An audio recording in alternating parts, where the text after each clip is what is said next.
సంక్రాంతి నోములలో ఒకటి ఇది చుక్కల పర్వతం నోము.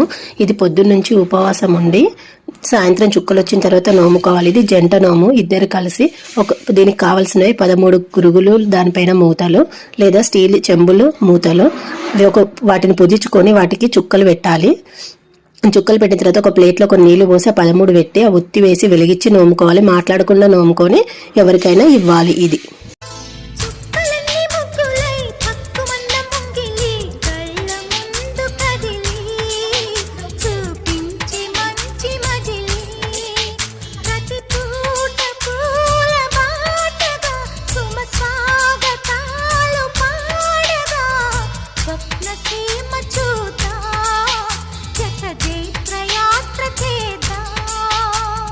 చుక్కలన్నీ ముగ్గులై పక్కుమన్న ముంగిలి కళ్ళ ముందు కదిలి చూపించే